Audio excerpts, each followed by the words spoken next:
안녕하십니까. 대치동 스카이 입시교육 사회연구소장 장승래입니다. 자, 오늘은 생활과 윤리 올패스 1등급을 위해서 2024년도 대학 수학능력평가의 기출문제를 토대로 해서 함정 문제와 또 향후 어떤 식으로 문제가 출제될지 이런 부분들에 대해서 살펴보는 시간을 마련을 했습니다. 2024년도에 그 시험 문제의 난이도라든지 또는 함정 문제라든지 이런 것들을 살펴봄으로 인해서 2025학년도에 수능 문제가 어떤 식으로 변형돼서 출제가 될지 이런 예상 부분까지도 기출 문제를 통해서 살펴보도록 하겠습니다. 저희 우선 현장 오프라인 수업에서는 대치동과 방배동에서 함께 진행이 되고 있고요. 먼저 1월부터 2월까지는 핵심 요약 개념을 잡아내는 훈련을 했었고요. 이제 3월에서 6월 사이에 이제 6월 모평을 위해서 핵심 요점 정리 부분이 어떤 식으로 문제 속에서 투영이 되는지 이런 부분들을 실시할 거고요. 이제 7월부터 9월 사이에는 고3 학생 같은 경우에는 이제 방학이 찾아오고 또 기존에 대학을 다니다가 오시는 반수생 학생들도 있고요. 또 기존에 재수하던 학생들은 국영수 중심에서 이제 과탐이나 사탐으로 좀 더 몰아가는 시기이기 때문에 이때는 실전적인 문제풀이 및 핵심 요약을 어떤 식으로 문제에 적용시켜서 완전히 문제 속에서 내면화시키는 그런 훈련을 할 것입니다. 다음에 이제 9월 모평 이후에는 10월에는 파이널 특강으로 우리가 지금까지 풀어봤던 문제 중에서 자신이 좀 약하다고 생각했던 그런 문제들을 중점적으로 살펴봄으로 인해서 다가오는 11월 달에 수능을 위해서 적극적으로 실전 문제 풀이 위주로 수업을 진행할 생각입니다. 자, 이런 식으로 커리큘럼이 저희는 짜여 있고요. 생활과 윤리라는 과목에 대해서 커리큘럼을 먼저 살펴보자라고 한다면 생활과 윤리는 예체능 학생 및 인문계 학생이 가장 많이 선택하는 과목인데 사실 윤리와 사상이라는 과목 자체는 철학가라든지 또 어떤 철학가의 무슨 대화 내용까지도 기억을 해야 한다라면 그 부분까지 기억을 안 해도 문제를 푸는데 하등의 관련성이 없다. 즉 문제를 푸는데 어려움은 없습니다. 하지만 그 철학가의 말을 왜 암기를 해두면 좀 더 문제 푸는 데는 시간 단축이라든지 또는 문제 푸는 데는 수월함은 있습니다. 하지만 그 철학가가 어떠한 내용을 말을 했는지 모른다고 해서 문제를 못 푸는 것은 아니기 때문에 생활과 윤리라는 과목은 인문계 학생이라든지 예체능 학생들이 굉장히 많이 선택하는 과목입니다. 그래서 이 커리큘럼을 한번 보자면 첫 번째는 이제 현대의 삶과 실천 윤리라는 파트에서 가장 먼저 나오는 것이 윤리학의 범위입니다. 윤리학의 범위가 어디까지 적용이 될지, 기존에 있었던 윤리학과 현대 윤리학에서 사회가 빠르게 변하면서 어떤 식의 윤리학을 맞춰 나가야 될지 이런 부분들에 대해서 한번 생각해 보는 게 챕터 1이고요. 이제 챕터 2에서는 우리 새롭게 생명과 윤리라는 파트에서는 이제 생명이라는 것이 막 탄생을 합니다. 그 생명이라는 것이 탄생을 하는데 생명이 탄생을 했으면 죽는 것도 있겠죠. 그 죽음에 대해서 어떤 죽음 이후의 세계라든지 또 사람이 죽은 다음에 그 죽은 사람을 어떻게 대해야 되는지 이런 부분까지도 살펴보는 게 삶과 죽음이라는 것이고요.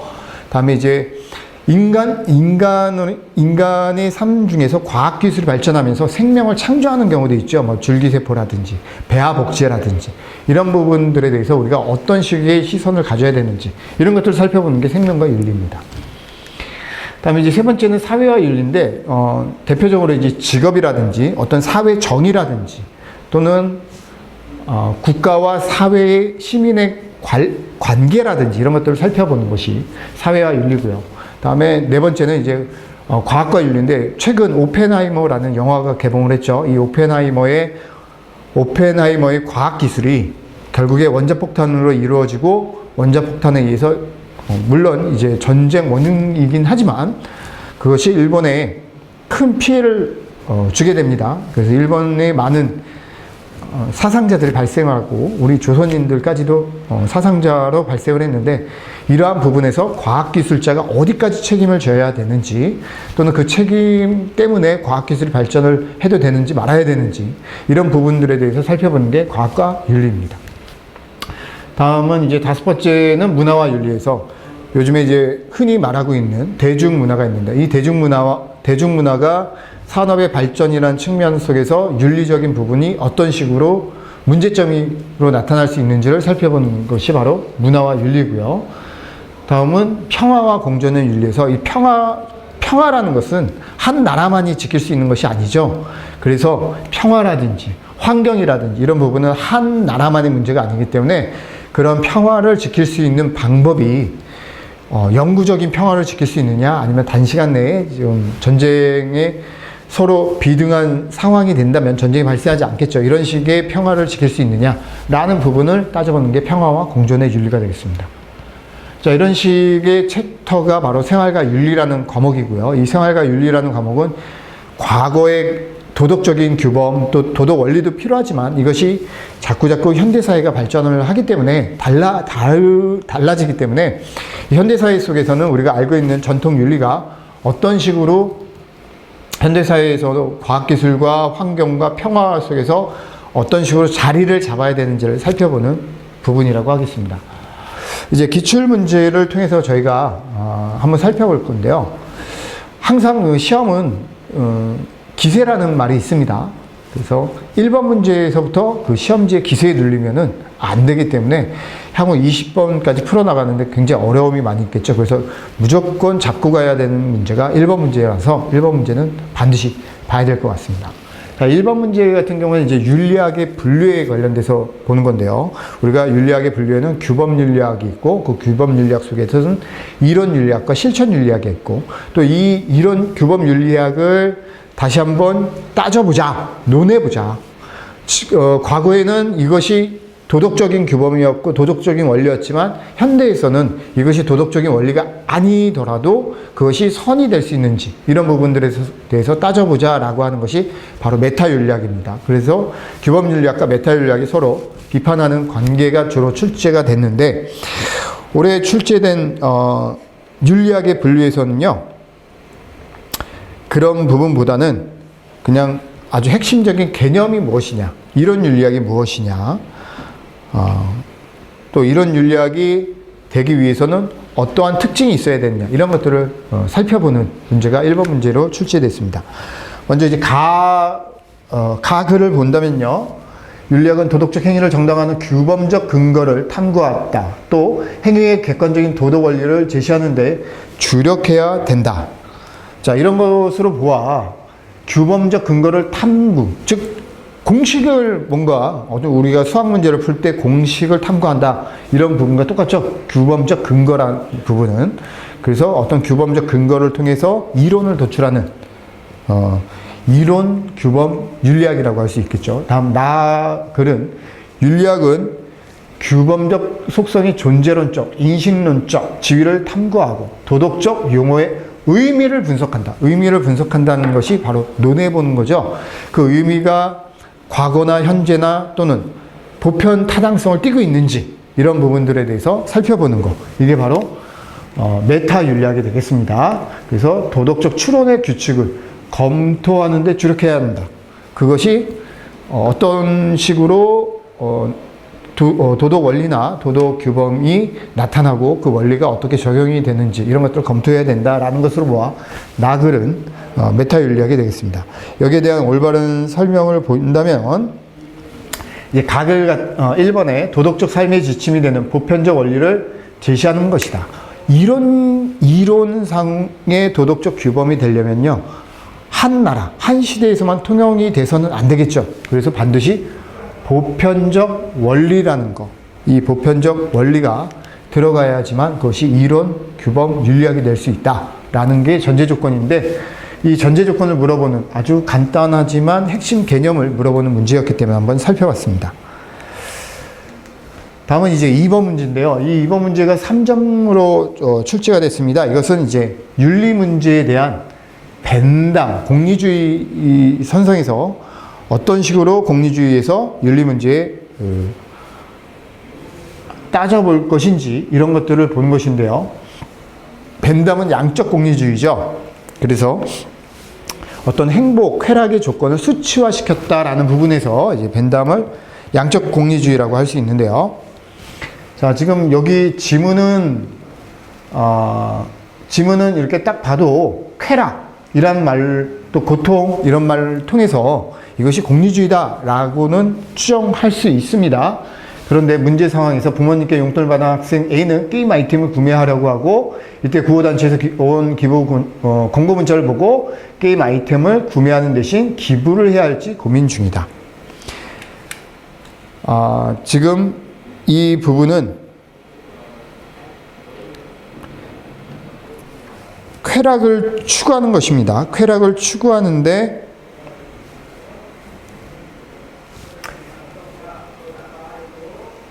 여기 쾌락을 측정할 수 있다라는 부분으로 봐서는 벤담의 양적 공리주의가 되겠습니다. 그래서 양적 공리의 입장에서는 지금 양을 측정할 수 없다라고 하는 것이 아니라 양을 측정할 수 있다라고 하는 거죠. 그래서 문제 상황 A에서는 기부를 해야 할지 고민하는 이 부분은 벤담이 있다라면 뭐라고 하겠습니까? 기부하는 부분과 여기 게임 아이템을 구매하는 부분에 대해서 한번 양적으로 따져봐라 라고 조언을 해줄 것으로 보여집니다. 자, 1번의 기부행위가 자연법의 제1원리, 자연법의 제1원리에 부합하는지를 판단해 보세요. 자, 이것은 누가 되겠습니까? 바로 자연법의 제1원리. 그게 자연법을 강조한 사람. 그게 누굽니까? 토마스 아퀴나스가 되겠죠. 다음에 선의지에서 비롯돼. 자, 선의지라는 단어만 보셔도 알 수 있습니다. 선의지를 강조한 사람 누굽니까? 칸트 되겠죠. 세 번째, 유독한 행위자가 행할 만한 것을 그 결과에 상관없이 행하세요. 자, 이것이 바로 행할 만한 것을 결과에 상관없이. 이것은 덕윤리가 되겠죠. 기부행위가 산출할 쾌락의 양을 쾌락 계산법에 따라 계산해 보세요.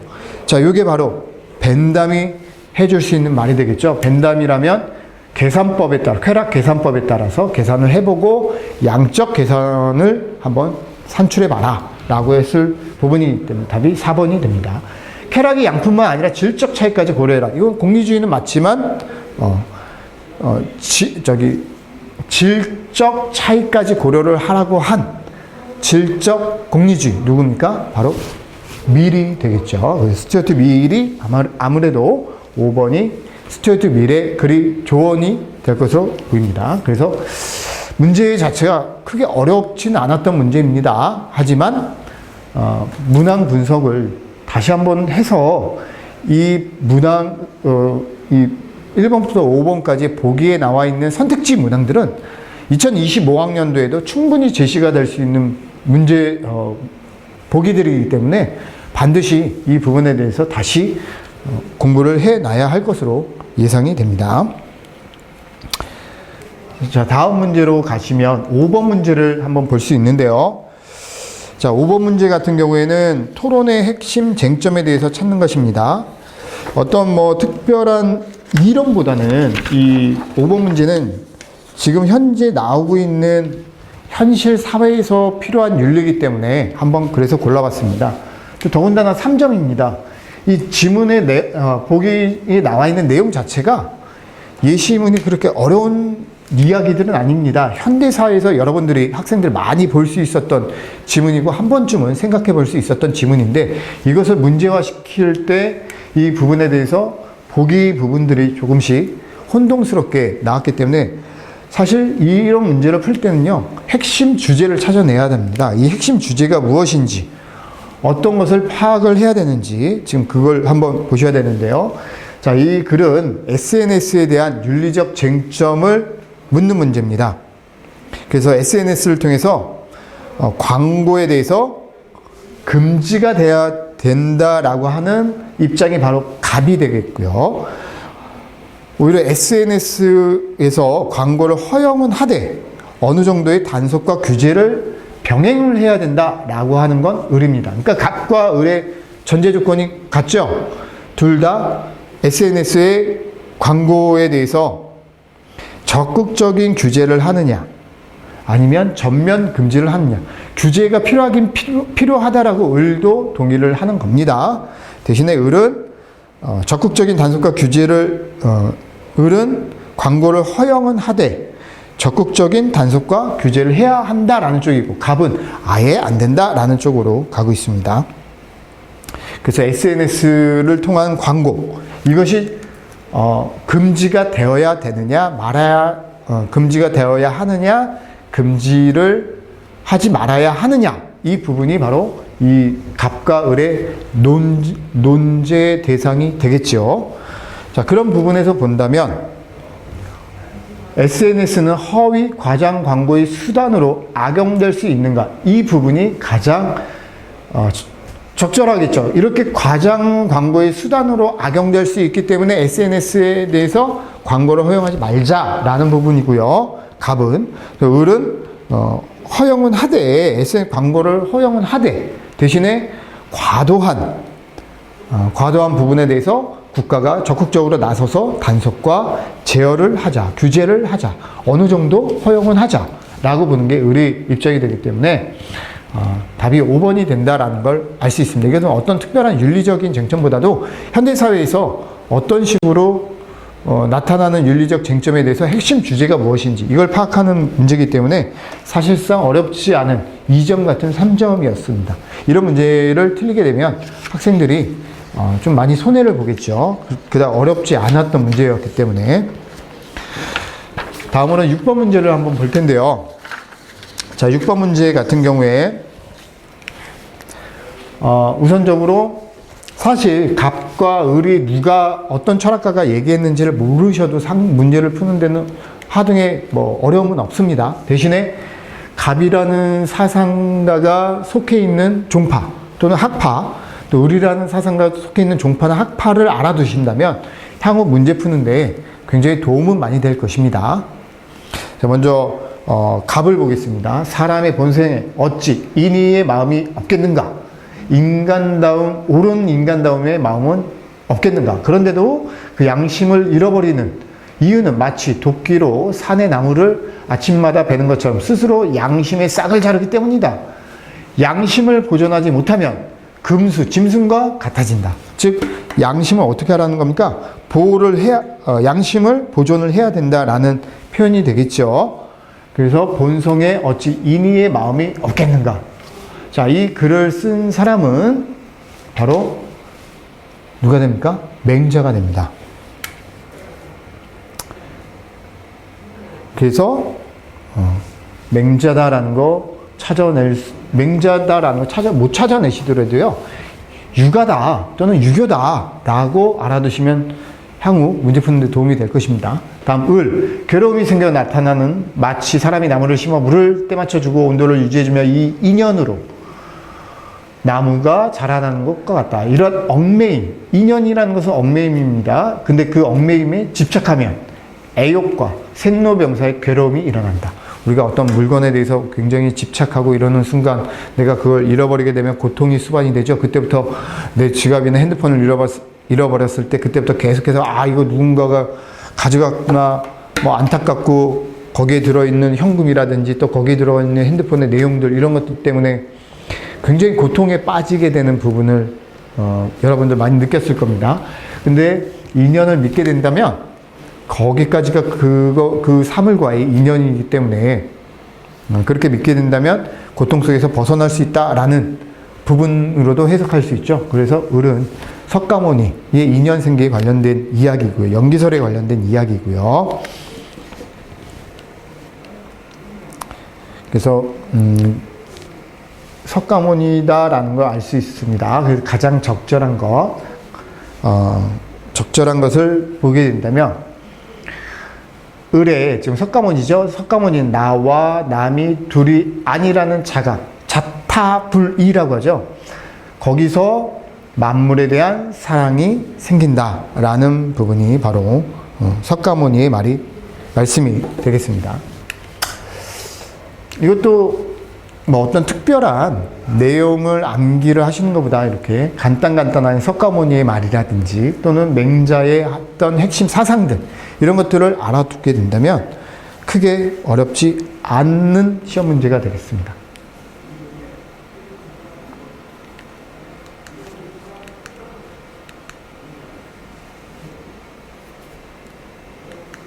다음 문제로 이제 10번 문제를 한번 볼 건데요. 이 10번 문제가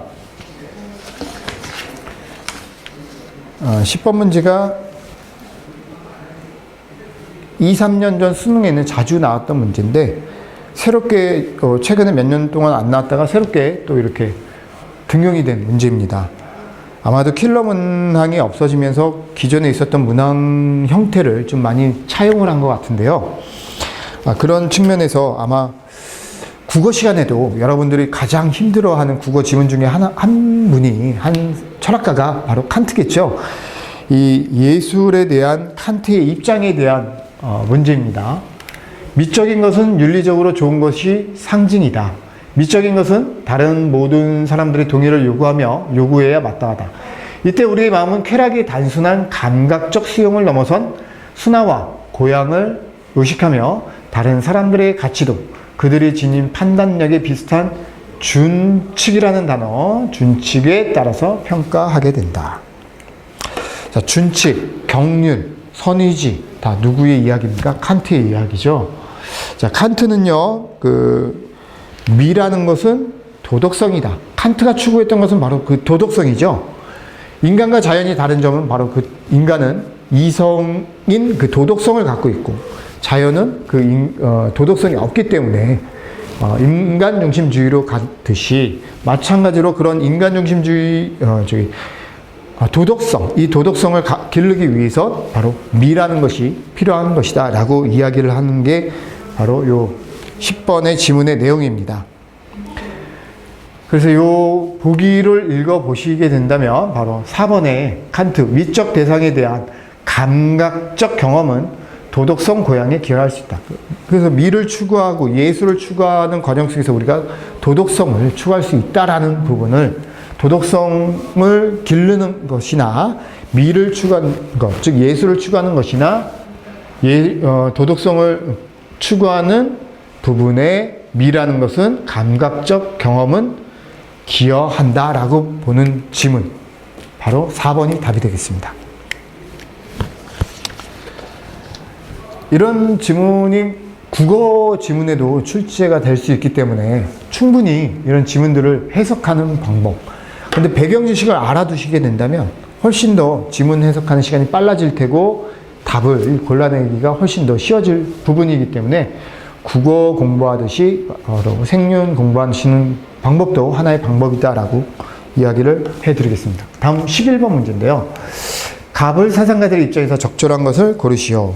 이 11번 문제 굉장히 좀 오답률이 컸던 문제입니다. 그런데 몇 차례 이 문제 전에 몇 차례 모의고사에서 6월이든 9월 모의고사 또 각종 교육청 모의고사에서도 이 형태는 굉장히 많이 여러 번 나왔습니다. 우리가 이제 형벌에 대해서 요즘도 논의가 많이 됐던 거죠. 한국에서는 지금 사형제도가 존재는 하고 있지만 사형을 시키고 있지는 않습니다. 그 사형을 시키고 있지 않는 상황 속에서 공리주의적 입장에서 뭐 사형을 구형한다든지 이렇게 했을 때 이런 부분들이 어떤 사회적인 파장 효과로서 살인이라든지 중범죄를 줄일 수 있다라고 보는 부분이 있지만 그것이 어떤 사이코패스라든지 또는 소시오패스 이런 신종 용어가 나올 정도의 살인자들은 그러한 형벌이 무서워서 살인을 안 저지르는 것은 아니다라는 것이 낫죠. 그래서 사형보다는 주로 지금 우리나라 사회에서 논의되고 있는 것 중에 하나가 징역형을 시키되 대신에 가석방 없는 징역형, 이 부분을 초점을 맞춰서 또 많은 논쟁이 되고 있습니다. 이러한 부분에 대해서 베카리아, 칸트, 루소 이런 사람들이 어떤 식의 이야기들을 했는지 이런 부분에 대해서 살펴보는 것입니다. 자, 첫 번째 갑은 바로 법은 공공의사 표현이다. 스스로 살인을 범한다니 얼마나 어리석은가.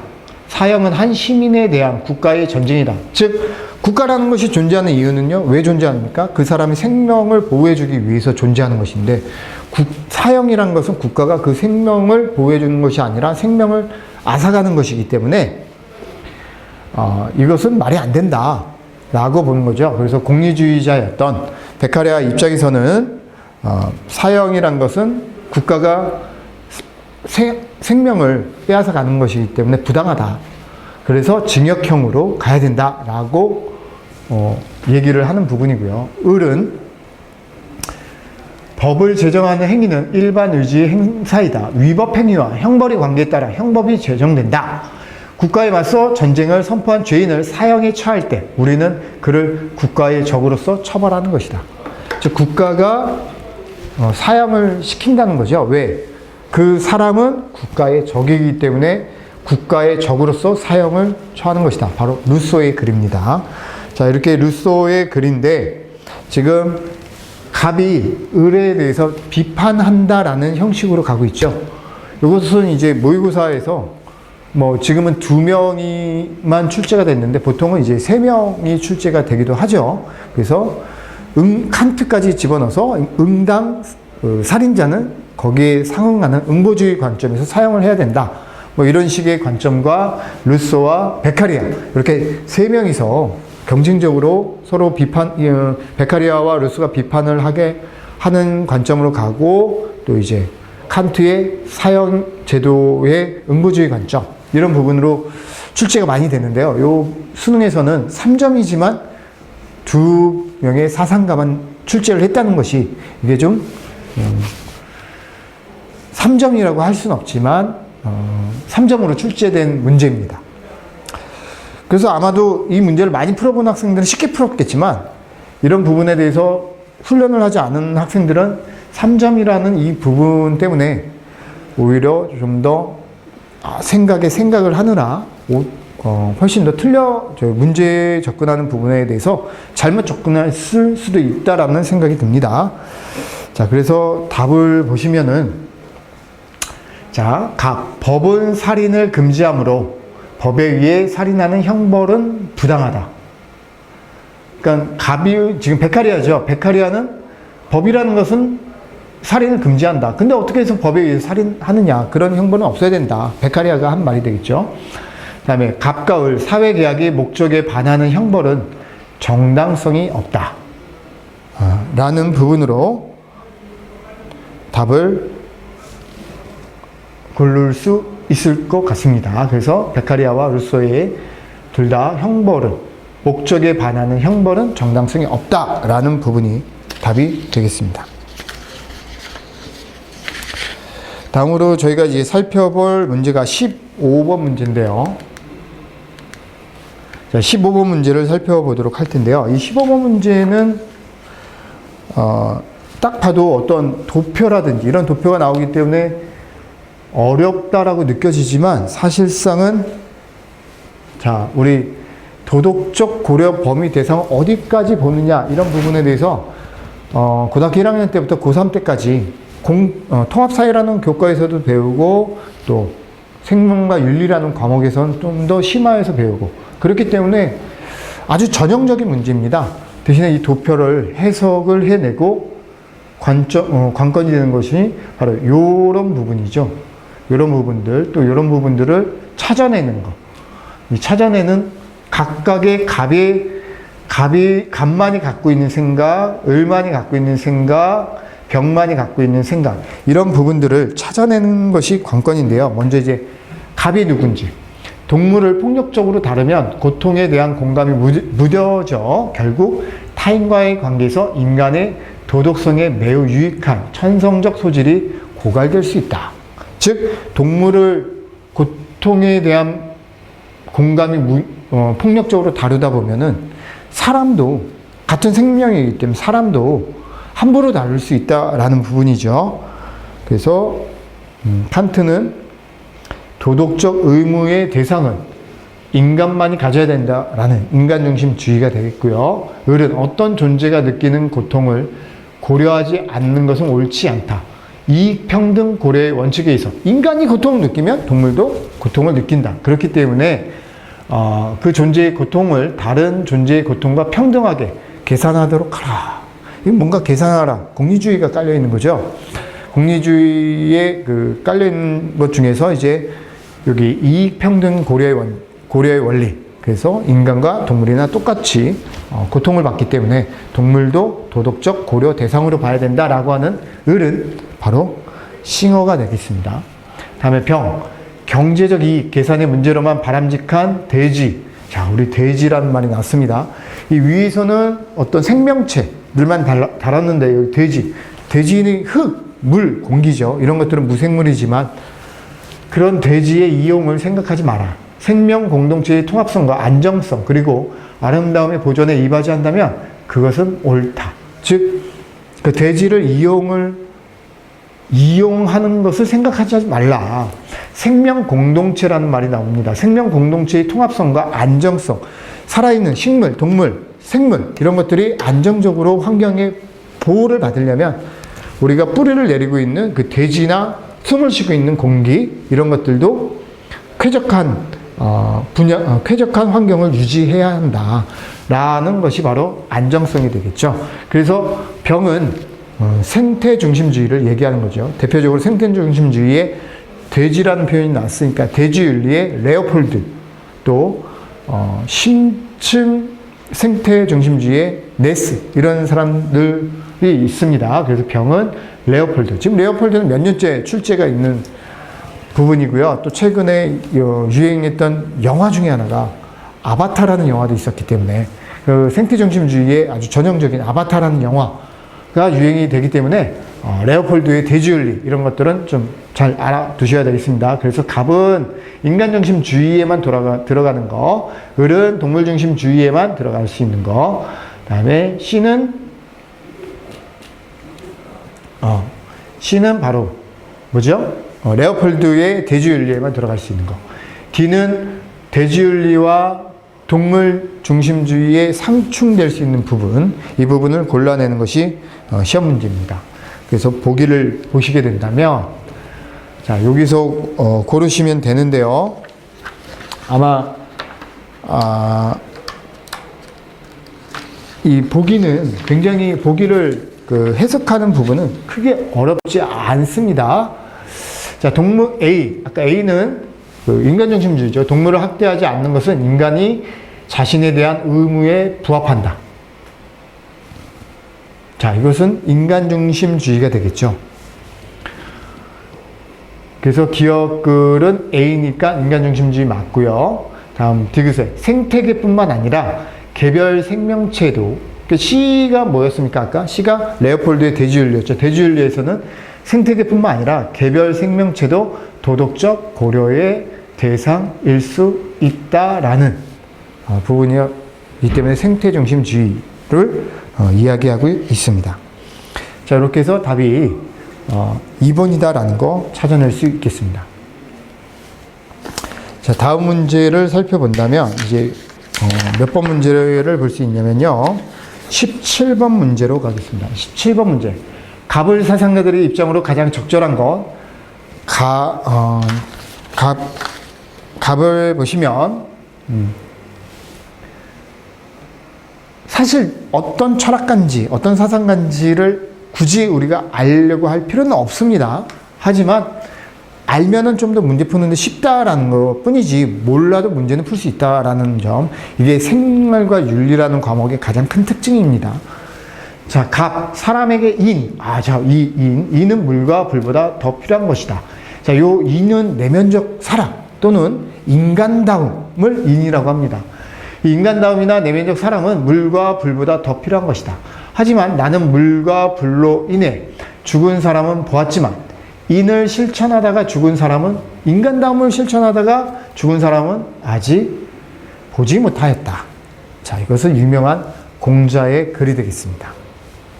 공자인지 모르셔더라도 유교다라는 건 우리가 알 수 있죠.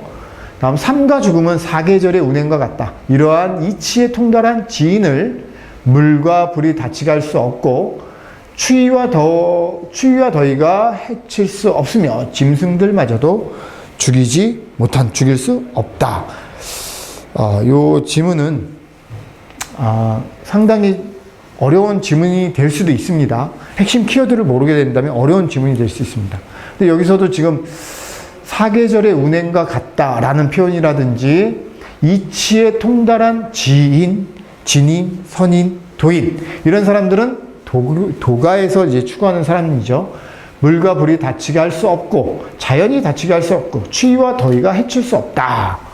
짐승들마저도 죽일 수 없다. 그래서 이상적 인간상, 도교의 이상적 인간상이 지인이고요. 이 지인을 추구했던 사람이 장자다라는 거 여기서 잡아낼 수 있습니다. 그래서 공자와 장자인데요. 주로 이제 육아와 도교의 문제가 시험 문제에 출제가 되면 서로가 서로를 비판하는 그래서 도교가 육아를 비판하는 글로 엮이게 됩니다.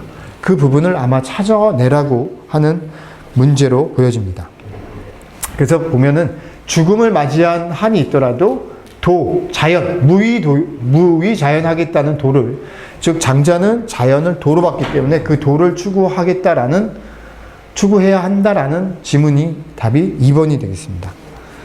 자, 이렇게 해서 17번 문제 봤고요. 이제 마지막으로 20번 문제를 볼 텐데요. 우리 앞전에서 그 챕터 맨 마지막에 있었던 챕터에 관련된 문제가 되겠습니다. 자, 20번 문제는 굉장히 좀 특이합니다. 보통 맨 마지막 문제라고 하면 평화에 관련된 문제였는데 특이하게 요즘 전쟁이 많이 나서 그런지 몰라도 종교 간 갈등에 대해서 특이하게 2024학년도 수능에서 이 종교 간의 갈등에 대해서 이 갈등을 어떤 식으로 해결할 것인지에 관련된 지문을 출제를 했는데요. 이분은 한스 킹이라는 분입니다. 이 한스 킹이라는 분이 종교에 대해서 종교적 갈등을 해결하기 위해서는 요즘에 우리나라에서도 그런 부분들이 많이 있는데 뭐 스님과 목사님, 신부님이 서로 모여가지고 유튜브를 제작한다든지 아니면은 자신들의 종교적 관점에서 선행을 하는데 그 선행을 할 때 같이 종교가 화합을 통해서 선행을 하는 모습들을 볼 수가 있습니다. 그래서 이 한스 퀸이라는 분은요, 세계 평화를 위해서는 종교 간의 평화가 요구되며 그 평화를 위해서는 종교 간의 적극적인 대화가 필요하다라는 부분의 지문이 나와 있습니다. 사실 이게 3점이라고 할 수는 없습니다. 근데 출제되는 포인트가 과거에 맨 마지막 문제는 국제적 평화였는데 이것은 종교가 평화적으로 화합을 하게 된다면 그것이 미치는 여파가 클 것이다 라는 시사점을 학생들한테 주기 위해서 3점으로 출제가 된 것이고요.